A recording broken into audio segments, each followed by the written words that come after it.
धन्यवाद सर. कार्यक्रमाचे अध्यक्ष, संस्थेचे अध्यक्ष आणि इतर पदाधिकारी, उपस्थित गुरुजन वर्ग. मला थोडं वाईट याचं वाटतंय की तुम्हाला उन्हात बसावं लागतंय, त्यामुळे तुम्ही इकडे येऊन बसले तरी मला बरं वाटेल, कारण अजूनही मी स्वतःला विद्यार्थीच समजतो आणि शिक्षकांना थोडं उन्हात बसावं लागलं याच मला थोडी खंत आहे. त्यामुळे तुम्ही इकडे बसलं तरी चालेल सर. आणि उन्हाची वेळ झाली, 11 वाजले. तर प्रथमतः मित्र, प्रथमतः तुम्ही मला आता माझ्या ओळखीतनं तुम्हाला अशी ओळख झालीच असेल की काही वर्षापूर्वी मीही तुमच्यासारखाच टेबलाच्या या बाजूनं बक्षीस घ्यायचो. फरक एवढाच झाला, एवढ्या वर्षानंतर टेबलाच्या त्या बाजूनं बक्षीस देतोय. पण हे 10 मीटरचं जे अंतर तुम्ही बघताय हे काटायला मला खूप मोठा प्रवास करावा लागलाय. आणि या प्रवासाचे साक्षीदार ही शाळा आहे. त्या शाळेचे आमचे गुरुजन वर्ग आहेत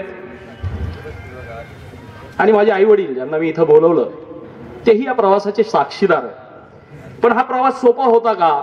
नक्कीच नाही. म्हणजे तुम्हाला जर उदाहरण द्यायचं झालं तर जामखेडमध्ये असताना 10वी मध्ये आपल्याकडे NTS एक्झाम होत नसायची. बोर्ड हा टिपिकल पॅटर्न असायचा आणि बोर्डात नाव येणं हे शाळेच्या दृष्टीनं मोठी गोष्ट होती.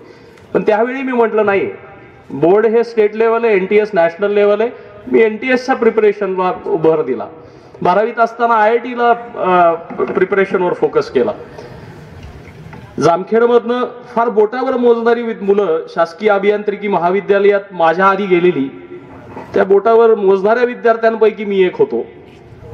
शासकीय अभियांत्रिकी महाविद्यालय ज्याला 150 पेक्षा जास्त वर्षाचा वारसा लावलाय, त्या शासकीय अभियांत्रिकी महाविद्यालयातली फार बोटावरच मोजता येतील अशीच मुलं IIM अहमदाबाद या जगविख्यात MBA इन्स्टिट्यूट मध्ये जा गेली, त्या बोटावर मोजणाऱ्या विद्यार्थ्यांमध्ये मी होतो.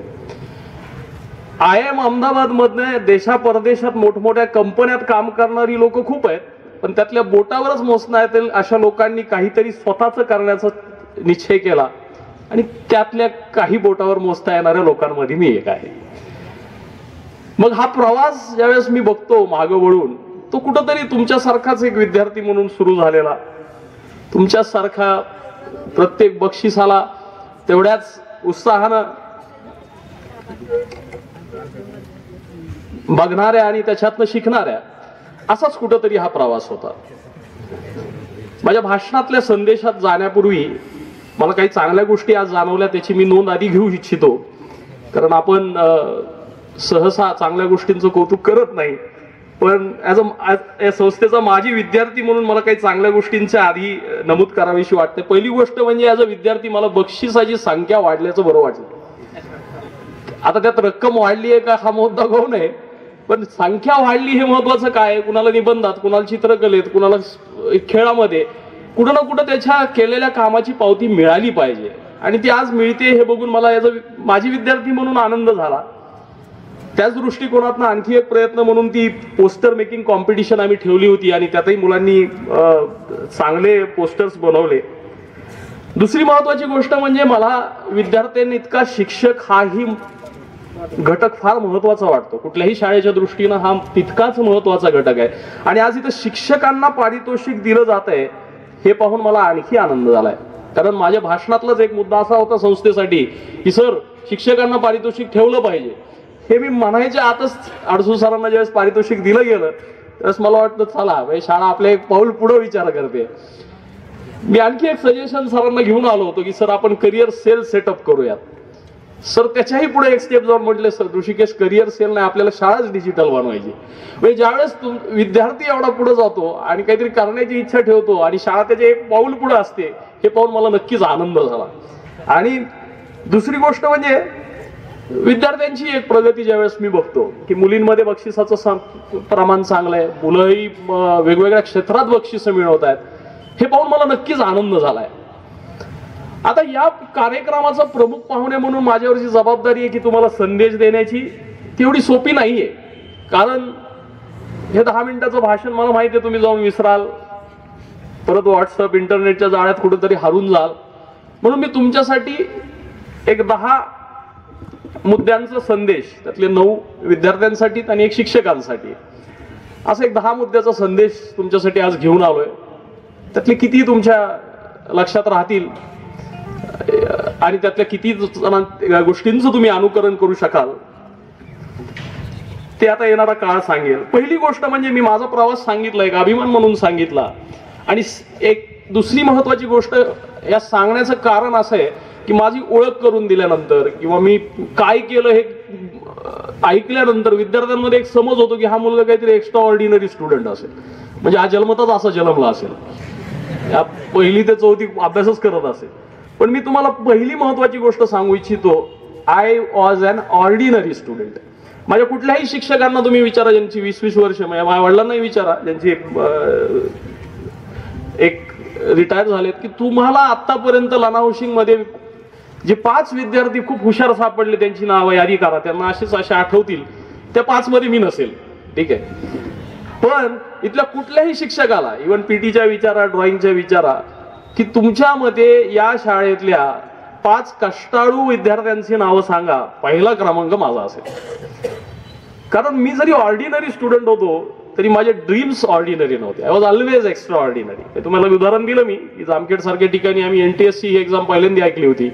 IIT आणि ITI यातला फरक काय असतो हे आम्हाला माहित नव्हतं. त्यावेळी पण एक खुणगाट मात्र नक्की मानली होती की बघणार तर मग त्याच लेवलला ध्येय असणार. दुसरा एक महत्वाचा जो की समज तुमच्या मनात होऊ शकतो की या विद्यार्थ्याला अपयशच आलं नसेल, बरोबर आहे ना. ज्याला 5वी ते 12वी जो पहिला क्रमांक मिळवतो, जो वेगवेगळ्या स्पर्धेत बक्षीस मिळवतो, त्याला कसलं अपयश आलंय. पण तुम्हाला सांगू इच्छितो, मला वाटतं मराठी शाळेत तुमच्यापैकी प्रत्येक जण गेला असेल, तिथं एक अजूनही सुविचार लिहिलेला असेल की अपयश ही यशाची पहिली पायरी. आणि आपल्याला कळतच नाही पायरी कुठे नेमकी, पुढं पायरीवर लिहिलेलंच नसतं नाही अपयश आहे म्हणून. याचं कारण असं आहे की आता तुमच्यातल्या कित्येक मुलांना इथं बक्षीस नाही मिळाली आणि प्रमुख पाहुणे बक्षीस कार्यक्रमात सांगतात की ज्यांना बक्षीस मिळाली ते हुरळून जाऊ नका, ज्यांना मिळाली नाही त्यांनी नाराज होऊ नका. कारण याचं असं कारण, स्पर्धेचं कारणच अशासाठी आहे की त्या स्पर्धेतनं शिकता आलं पाहिजे, त्यातनं कुठेतरी बोध घेता आला पाहिजे, कुठेतरी माझं चुकतंय का हे बघता आलं पाहिजे. आणि असा बोध ॲज अ विद्यार्थी म्हणून वेळोवेळी घेणं हे फार गरजेचं आहे. त्यामुळे मलाही अपयश आलं होतं, पण फरक एवढाच की त्या अपयशानं मी डगमगून गेलो नाही. जितक्याही वेळा मी खाली पडलो तेवढ्याच हिमतीनं मी हसत हसत वर उठलो की चला, एकदा अपयश आलं दुसऱ्या वेळी येणार नाही, दुसऱ्या वेळी आलं तिसऱ्या वेळी येणार नाही. त्यामुळे हा ऍटिट्यूड कुठंतरी सोडू नका. तिसरा माझा जो संदेश महत्वाचा आहे तुमच्यासाठी तो असा आहे की तुम्ही ग्रामीण भागातले म्हणून कुठंतरी मागं राहाल, स्पर्धेत कुठंतरी मागं फेकले जाल, असा तुमचा जर न्यूनगंड असेल ना तो मित्र सोडून द्या. कारण आज ग्रामीण भागातील विद्यार्थी कुठेही मागं नाही. मी तुम्हाला चांगलं उदाहरण देतो. IITची एक्झाम जी अजूनही भारतातल्या टफेस्ट एक्झाम मधली एक आहे, त्यात 50% पेक्षा जास्त विद्यार्थी हे कुठल्या कोचिंग क्लासेसचे नसतात, नवोदय विद्यालयाचे असतात. नवोदय विद्यालय केंद्र शासनानं चालू केलेला एक उपक्रम जो ग्रामीण भागात हे विद्यार्थी आहेत. मग काय होतं, काय असं होतं, हे विद्यार्थी ग्रामीण भागात असून काय एवढं यश मिळवतात? त्यांना कोचिंग क्लास आहे का नाहीये, त्यांचे पालक खूप सधन आहेत का नाहीयेत, तर तिथले शिक्षक त्यांच्यावर तेवढे परिश्रम घेतात. त्यामुळे ग्रामीण भागात शिक्षक तुम्हाला मिळणारा तोच आहे, म्हणजे एव्हाना 2 तास जास्त काम करणारा शिक्षक तुम्हाला मिळेल. त्यामुळे ग्रामीण भागात मी आहे आणि मी कुठेतरी मागं पडतोय असा न्यूनगंड बाळगू नका. आणि तुमची पिढी खरंच, म्हणजे मी एक सर्वे घेतला होता की माझ्या माहितीसाठी की विद्यार्थ्यांमध्ये अवेअरनेस किती आहे, त्यात बऱ्याच जणांना 9 वाजता सर्वे भरला हे माझ्या नंतर लक्षात आलं 9वीतल्या विद्यार्थ्यांनी. पण एक लक्षात एक गोष्ट आली की इंटरनेट प्रत्येकाला अवेलेबल आहे आणि आज इंटरनेटचा वापर करावा तसा आहे, म्हणजे तुम्हाला माहितीचा स्रोत आज उपलब्ध होतोय. त्याच निमित्तानं करिअर कॉर्नरनं पण एक 2 आठवड्यापूर्वी करिअर विकी म्हणजे विकिपीडिया ऑफ करिअर्स, त्याच्यावर 300 करिअरवरती आम्ही रिसर्च करून त्याच्यावर टाकतोय. तो विकिपीडिया ऑफ करिअर आम्ही डेव्हलप करून ऑनलाईन पब्लिश केलाय. म्हणजे हे ऑनलाईन जे रिसोर्सेस तुम्हाला फ्री ऑफ कॉस्ट तुमच्या शाळेत किंवा घरी बसून मिळतील त्या रिसोर्सेसचा वापर करा. दुसरी गोष्ट म्हणजे चौथा मुद्दा म्हणजे की तुम्ही जे आहे त्याचा अभिमान बाळगा, तसं दुराभिमान बाळगू नका. माझी शाळा चांगली नाही, माझे शिक्षक शिकवत नाहीत, मला सुविधा नाहीत, अशी ओरड पालकांना करू नका.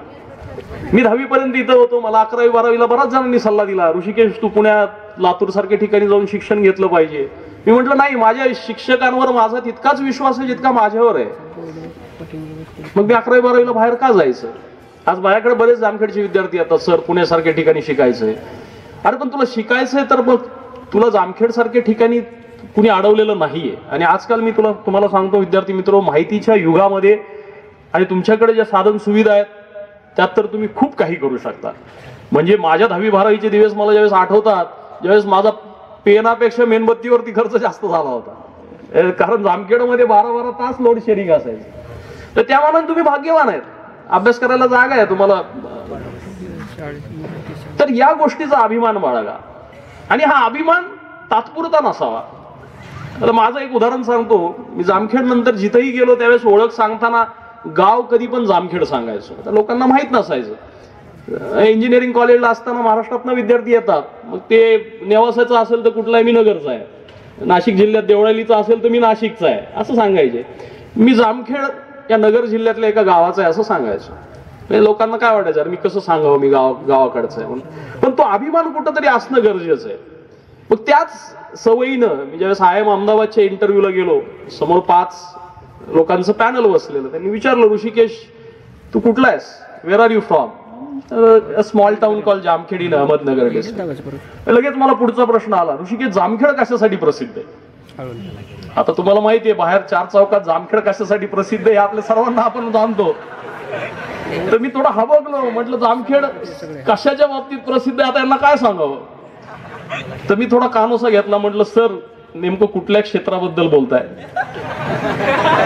तर आता तिथं समोरचं जे पॅनल बसलं होतं त्यांच्या दृष्टीनं विचार करता मग मी थोडासा माझा सावध पवित्रा आणि हिंट एक मला मिळाली की हेल्थ केअरच्या बाबतीत जामखेड कशात प्रसिद्ध आहे. मग हेल्थ केअरच्या बाबतीत त्यावेळेस नेमकाच डॉक्टर आरोळेंवर खूप काही लिहून आलं होतं, त्यांचा प्रोजेक्ट, आणि त्या प्रोजेक्टवरती मी भरभरून बोललो. म्हणजे आपण जिथं आहे तिथं काही चांगल्या गोष्टी होत आहेत ना. आणि तेच मी जर निगेटिव्हली चालू केलं असतं, सर जामखेड यासाठी खूप प्रसिद्ध आहे, यासाठी खूप प्रसिद्ध आहे, ती सुरुवातच अशी झालेली असती की मी जिथनं आलोय त्याचाच मला अभिमान नाही. त्यामुळे तो अभिमान बाळगायला शिका. तो अभिमान तुमच्या गावाचा असावा, तुमच्या शिक्षकांचा असावा, तुमच्या शाळेचा असावा.